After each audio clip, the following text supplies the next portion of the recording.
Reno, welcome to the podcast. Thank you for having me. So you are the founder and CEO of Feather, which was in the summer 17 batch, and Feather is a furniture subscription service. So at the core of it is this idea that people don't want to own things anymore. How did you come to that conclusion, and why does it motivate your business? Yeah.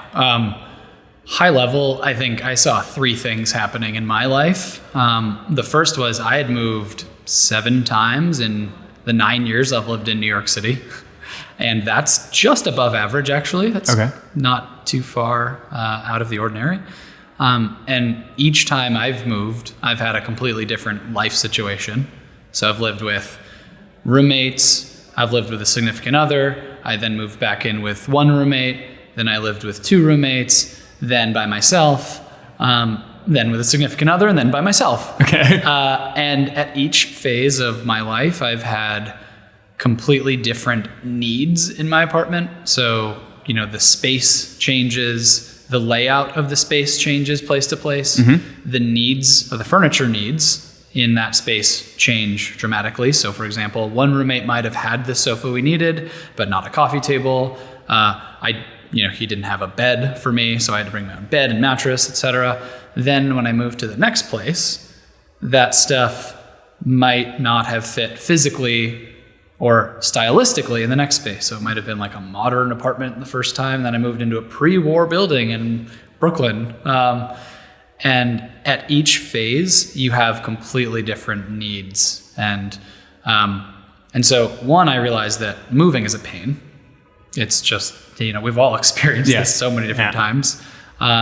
And 2, the stuff that you have doesn't necessarily fit physically or stylistically in your next space for all of the different reasons. Mm-hmm.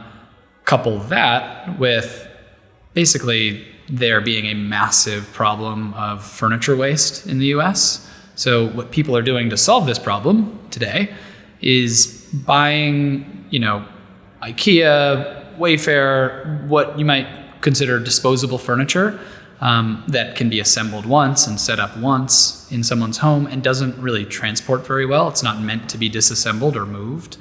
And so all of that stuff might not fit in your next space. So you have to throw it out and then go buy new things. Then you move and you throw those things out and go buy new things to fit your space in your life. So I got my master's degree in climate and environmental science, care deeply about some of these big world problems, especially as they relate to the environment, the built world, and realized that I think there's a big opportunity to solve a couple massive problems. The third piece that's kind of interesting is there's a cultural shift happening, like you mentioned, away from ownership of stuff. Mm-hmm. And a high level where you see that going is, and where you see that taking shape is in the American dream changing. So it sounds like such a big lofty thing. Yeah. And maybe it is.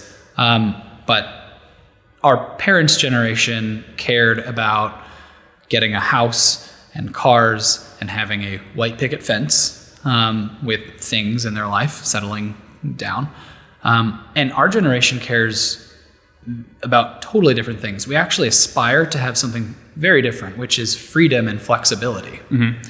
And freedom and flexibility allows you to experience the world. It allows you to maybe be bi-coastal or just lean into whatever feels right for you at a given time. Maybe that's a job, maybe that's a hobby, or where you live, what you're doing. And yeah, we value something totally different. So that shift happening, culminating, with all of these other problems. Would you attribute that to just the dollar not going as far and people being like, maybe I can't buy a house ever, or maybe, I'm going to push it back from like age 30 to age 45 or something. Is that like a main factor? Like what drew that change out in the world? Yeah, I don't think that's a main factor. I think that's a secondary factor, and you're seeing that happen. You're seeing costs of debt rising. You're seeing, greater student debt. Yeah. People are unable to, buy and own lots of things, maybe because they're not as careful with their money or they're not saving.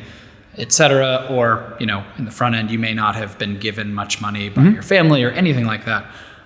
So that's certainly an issue. We consider that accessibility.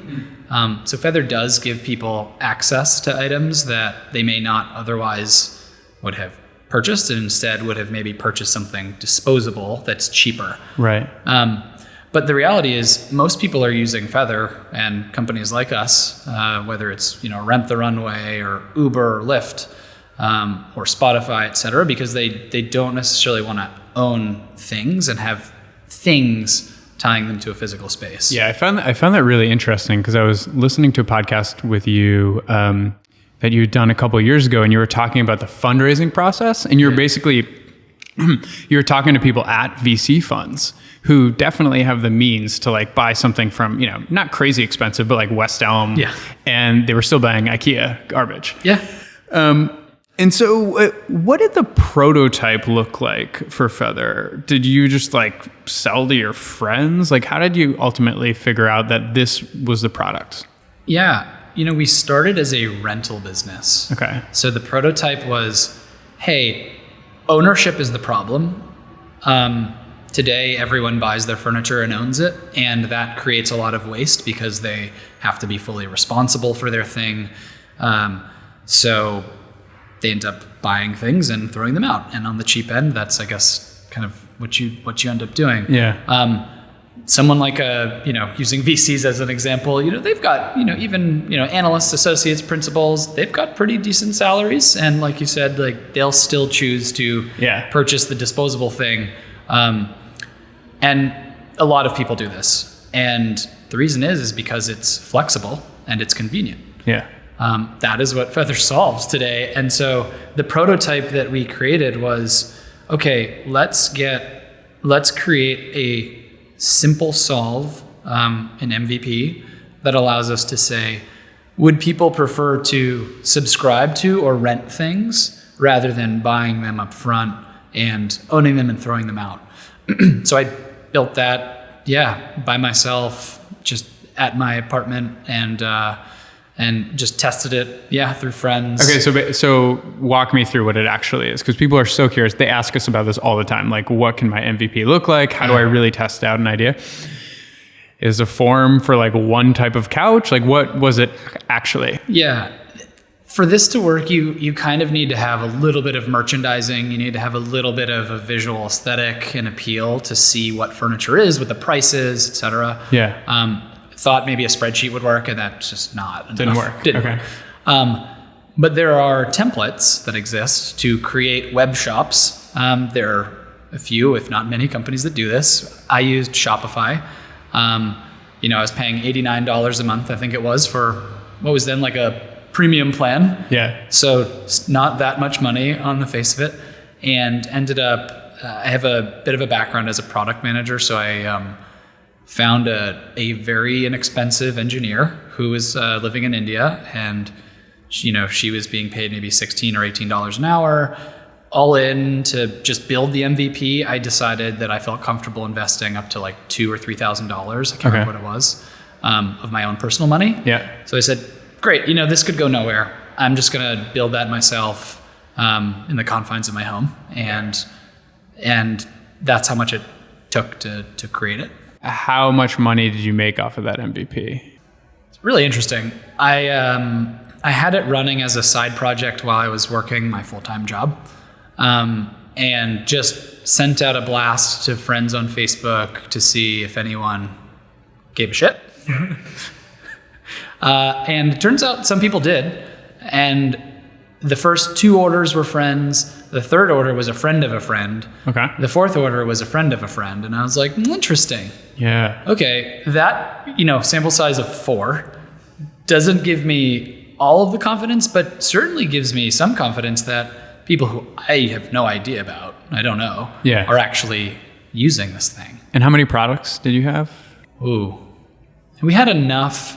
Maybe we had 4 or 5 items per product category on the website. Okay. So as an MVP as well, the best way to test this hypothesis was to have the right selection of enough items. So it's not just one bed, one chair, one mattress, etc. Yeah. But to have just enough so that you can actually accurately test whether people care, because that's ultimately what it needs to look like.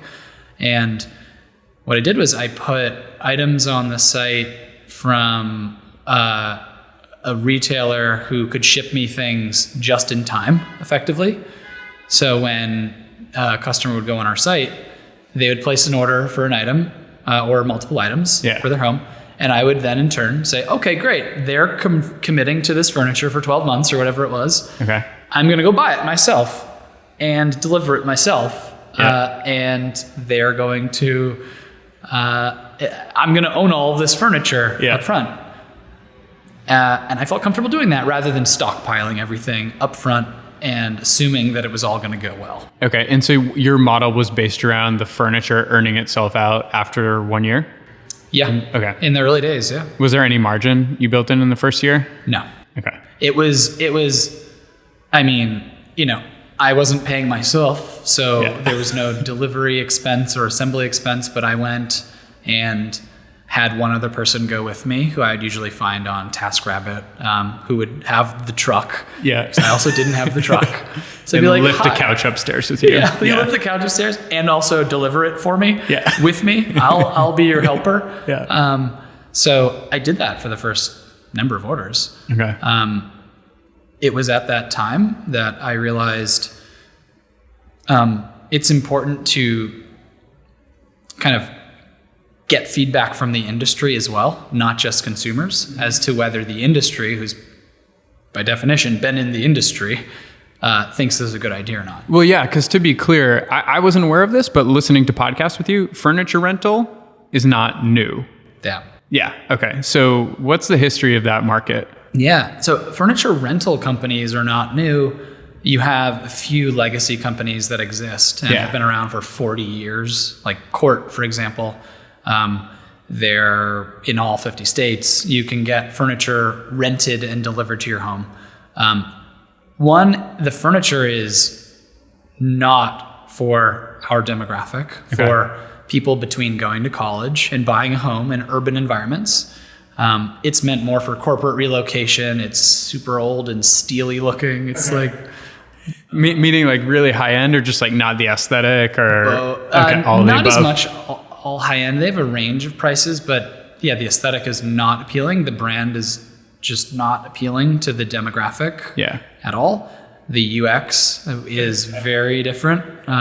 It's very hard to pay them. Separate conversation. Okay. Anyway,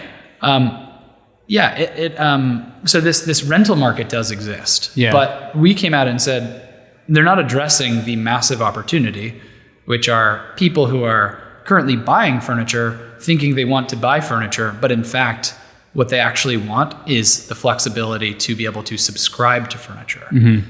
And subscription sits somewhere between rental, which is implying short-term rental and implying you're going to return it, and purchasing the items, which is full commitment. You own it, it's yours, and it's your responsibility. Yeah. We should talk about that nuance, which is super interesting, because when you went through YC, it was rentfeather.com. Yeah. And now it's livefeather.com. So it's like from the outside somewhat subtle, but can you like go through that thought process and then how it actually affected your bottom line as a company? Yeah.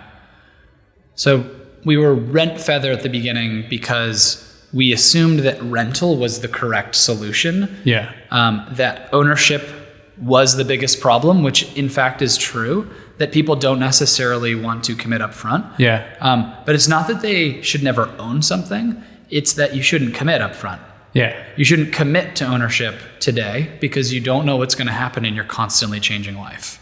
You just moved to New York. Yep. You are in a relationship. Yep. Anything could happen. I mean, I am knocking on wood that goes quite well for you. And you might think that this apartment is perfect for you guys for the next year, 2 years, 5 years. You might hate the neighborhood though and move to a different neighborhood because you like this new neighborhood. Mm-hmm. So you're going to have to move. So point being, committing to ownership of things up front is what we're really addressing. We're saying, instead of committing, just pay monthly, have access to it. Your monthly payments on your furniture go towards owning the items. You never pay more than the retail price of that item. But if you don't want to own it, you can return it at any point.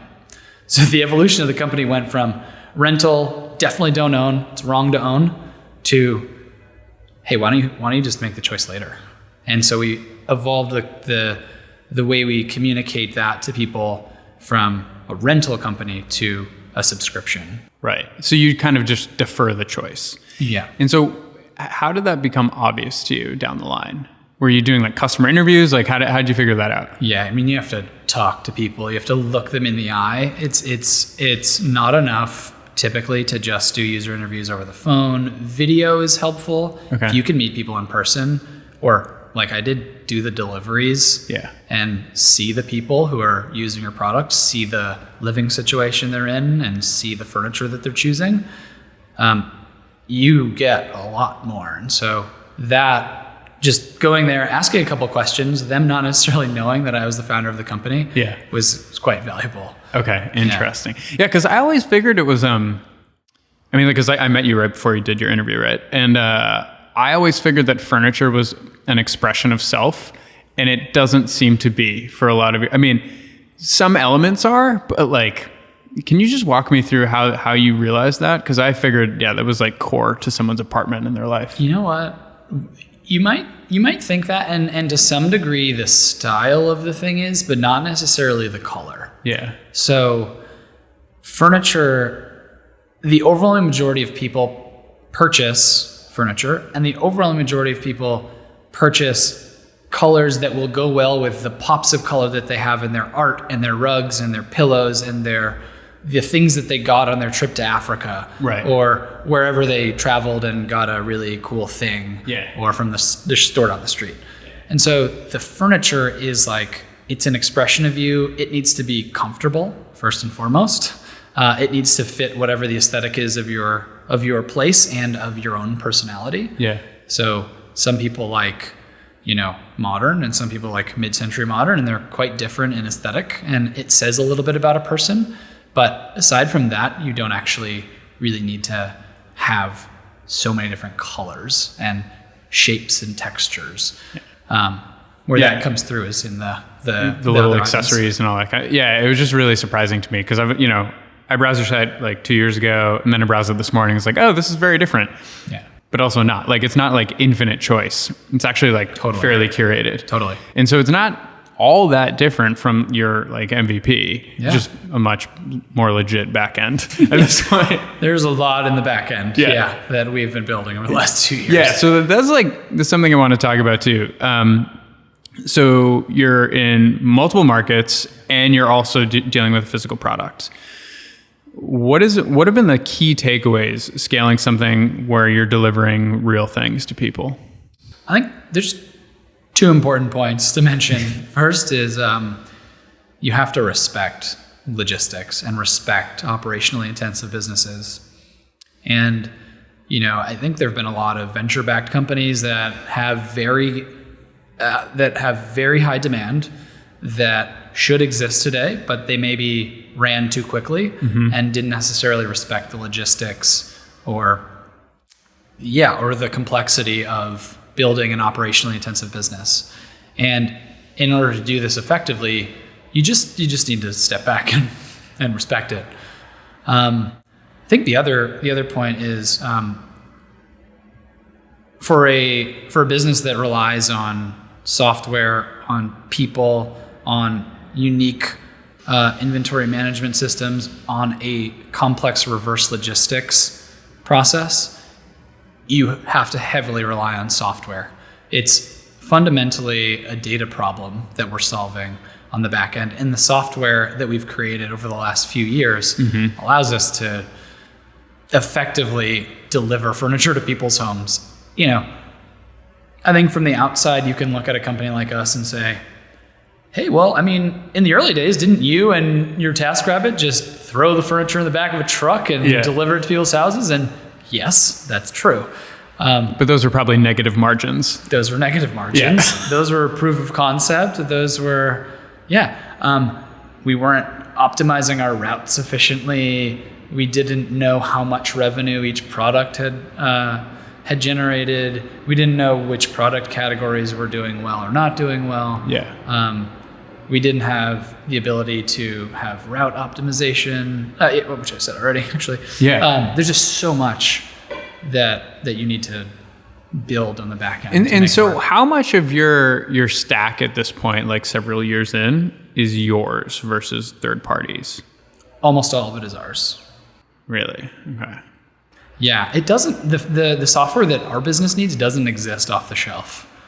Like Shopify did as the front end template. Yeah. Like this furniture company did to help me get the thing off the ground. And does that go all the way down? Like, for instance, like warehouse yours, trucks yours, Yes. all the way down. Employees, full-time employees delivering furniture. Almost all, yes. Okay. Now, how many markets are you in? We're in 3. Okay, so New York, SF, And LA. yeah. LA. Okay. Why not just dominate New York first? Good question. I think I got into YC. It was just me at the company. I flew out to San Francisco. We hired our first employee who stayed in New York. And then I said, you know what?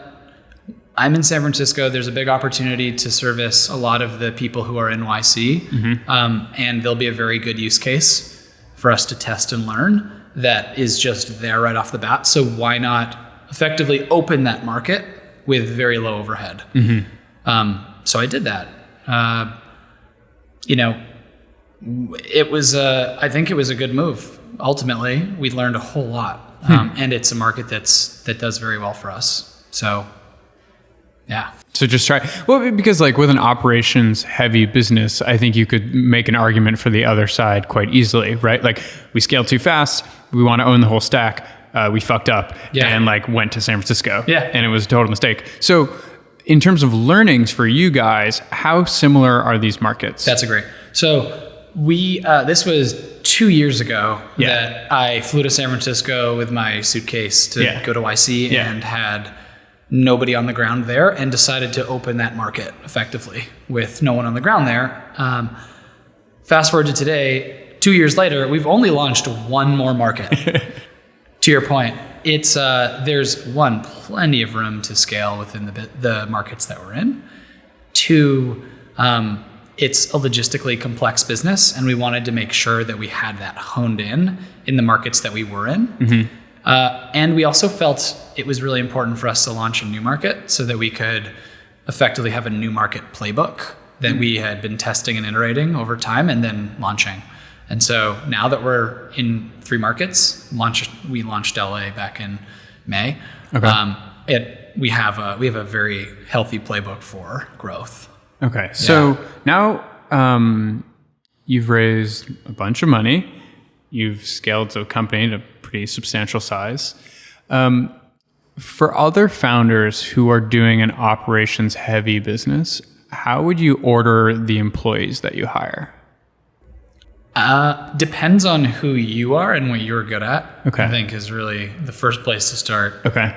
So for me, I know I'm good at selling. I'm good at operations. I'm good at building. I'm good at understanding the customer, and I'm good at product. Early on, we brought on someone onto our team who was a very good balance to me. Didn't know it at the time, but then this person sprouted into becoming the COO of the company quite quickly after bringing them on in a very different role.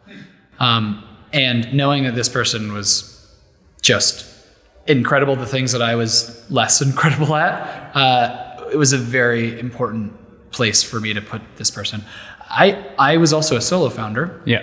So I wasn't able to, create the perfect founding team with, the best, all the things that I don't have. Yeah. Right. It was just me in the early days. Now, I brought on some amazing and talented people in the early days. Our now CTO, who joined me out in San Francisco for the summer, I needed somebody to help build and iterate on the product that I had very terribly put together with my engineer overseas. But arguably, that's not the most important part of your business, especially in the early days, right? I would agree. Okay. Yeah, but all of the backend infrastructure to power the company was incredibly important. Right.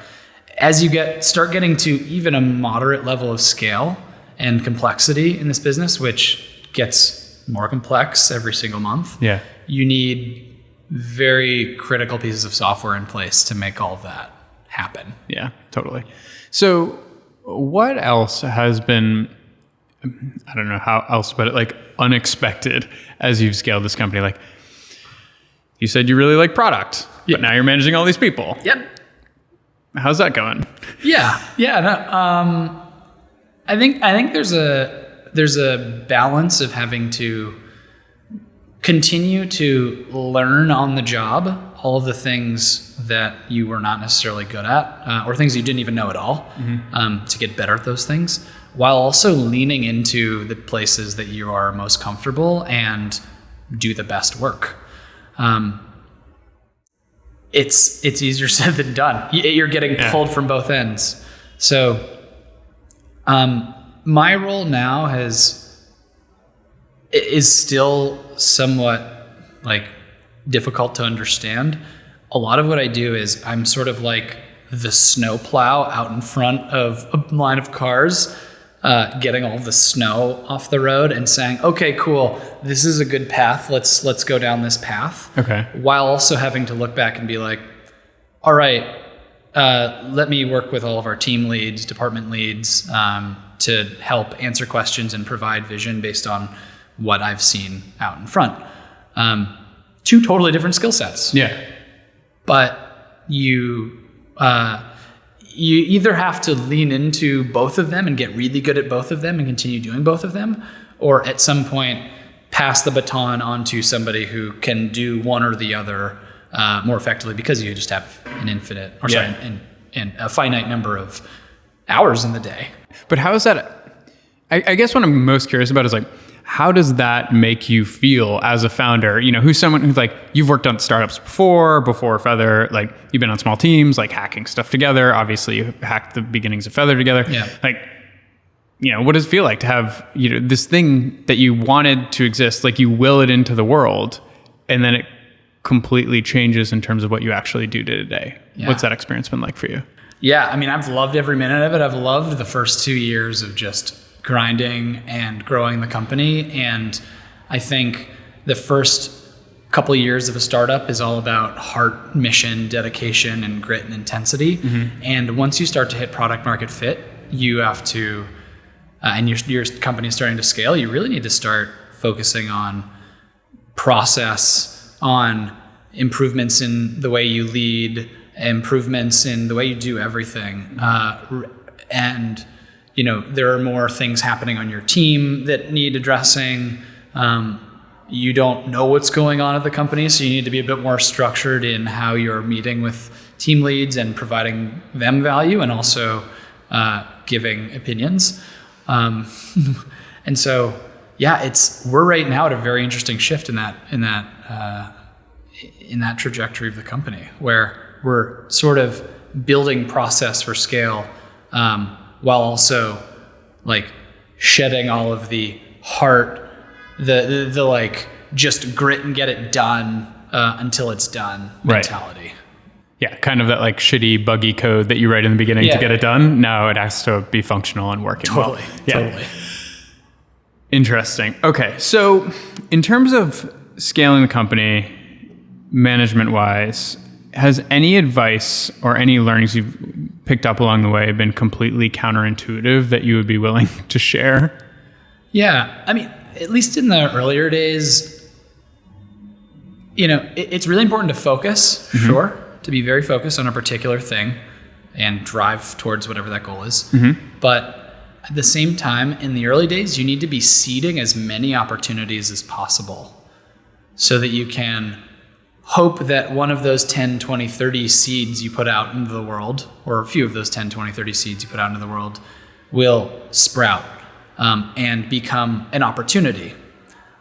So, for example, when it was just me prior to getting to Y Combinator, I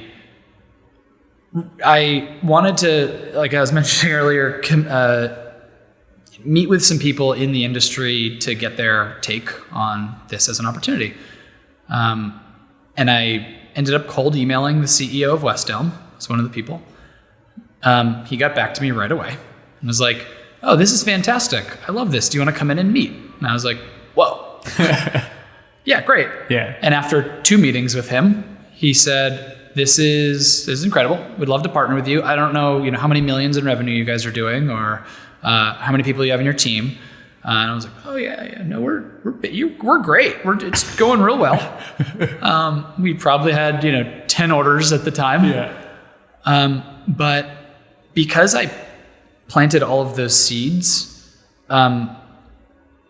it got me into the position where I was able to get feedback from the industry that said, yes, this is a good opportunity. Feedback from customers that said, yes, this is a good opportunity. Yeah. The day I left the West Elm meeting, I said, okay, now is the point where I believe that I had conviction. I believe this company could exist, should exist, and I really want to pursue this. So I went online and I looked at applications to various startup accelerators. And the first one I went to was Y Combinator. And as it turns out, the deadline was that day. Not kidding. And I took that as a sign to sit down at a cafe. I was actually at a pizza shop, and I was tremendously sick, and fire out an application. But it wouldn't have happened if I hadn't spread a bunch of seeds in different places that could randomly turn into opportunities or luck that I could then grab onto and continue going. So just to be specific there, because I think that's potentially dangerous advice. Like, it is counterintuitive advice. It is counterintuitive advice, but I just want you to clarify, like, how much energy did you put into planting each of those seeds? Because I know a lot of people like half-ass 30 things and do nothing because they've half-assed all of that stuff. So you have to be focused on what you're seeding. So you have to be clear and understand what the intention is there. They should be very high risk, but high reward. And assume that, like a seed investor, for example, only 1 or 2 of the 20 will ever even come to fruition. And if they do, then magic. Right. And so if you seed all of those different things with some of your time, not all of your time, to be clear, it can produce something very magical in the form of opportunities or luck, whatever you'd call it. Well, I think what's cool about Feather is, like, it's basically the product you imagined in the beginning. No, it's basically, this is it. Yeah. Yeah. With tweaks along the way. Yeah. Getting to know people, understanding what resonates with them, how to message people and what they truly care about. Mm-hmm. But largely, it is very similar to the way we conceived of it in the early days. And in terms of interacting with industry in the beginning, I think that's also counterintuitive. I know a lot of people who would advise you to probably not do that because they're going to say no to you. Did you get a lot of no's, or did you have to learn to tweak your pitch to get them to say yes? Like, how did that process go down? Just a bunch of non-responses, which is typical. And then most of the people I talked to really thought it was a great idea. Which, you normally hear that, like, people don't really get the best ideas. So I don't know where that leaves us. Maybe we're a terrible idea. But it seems to be working, and people are very happy with it. And were you concerned that people were going to try and copy you immediately? Like, oh, West Elm's going to grab it and do that? Not at all. Okay. No. I mean, understanding the level of complexity of our business and how different it is from everything that exists in the market, the software needs, the delivery and last mile logistics needs that you'd need to operate this business at scale. I never felt worried that a big company would copy us. And to this day, no large company has even remotely copied us only small upstarts, just people who saw us and decided to do the same thing as us. Yeah, same deal. Yeah. Okay, so it is now August. We're about to have demo day next week. So exciting. Yeah, it's super exciting. You're going? I am going. I will be there. I'm flying out in a couple days. Nice. So, for the founders in the batch, I know it's a tough transition to go from this like really cool group dynamic, tons of pressure, like with your peers, a clear goal in sight. They're going to raise money, most of them. What is your advice to the founders who, raise money? It all like, a month from now, demo day's over, and then they're just kind of on their own. Like, how do you prepare yourself for that? Totally. I think especially within the first year after YC, you should keep that exact same mentality going, which is set weekly goals, maybe monthly goals. We set weekly goals and made sure we stuck to those weekly goals at all costs. That showed growth of the business, that showed that this was a clear opportunity. And if we weren't hitting our goal, we as in our CTO and I, would stop what we were doing and go figure out how we were going to hit our 7% week over week growth goal. And every single week but one, the summer, we hit it. It'd be like at the expense of building the software to power the business, but it proved that there was latent demand and that we were able to go find it. So immediately post YC, definitely reset. It's a little like coming down from a high, I think, where you're at demo day and there's so many people there and they're all there to see you and all of your batchmates and there's just so much buzz. And then imagine you raise the seed round that you were looking for and you're off to the races. Maybe you're in San Francisco or like us, we flew back to New York. And then there was a calm after the storm. Yeah. And we sat there and we were like, all right, okay. Well, the energy is what it is in our office. It's just us. Yeah. There's no longer this nurturing support system around us. We're in the real world. Coincidentally, I actually gave my graduation speech on this, on entering the real world and how different it is from being in the like support system. And it's like actually the same thing as college, except like a condensed college, like condensed startup college where absolutely. You get some money. Yeah. It's the opposite of college. It's like Lambda. It's way better than college. Yeah, it's way better. It's way better than college. And that first month was, you feel the blues a little bit, even though you might have, we raised $3.5 million of funding from great investors and had tons of support. It was just felt a little slow or quiet. Yeah. Take that time to just reflect and reset and set your strategy for your next 6 months, year. That's my best advice. That's awesome. All right, man. Thanks so much. Yeah, you bet. Thanks for having me.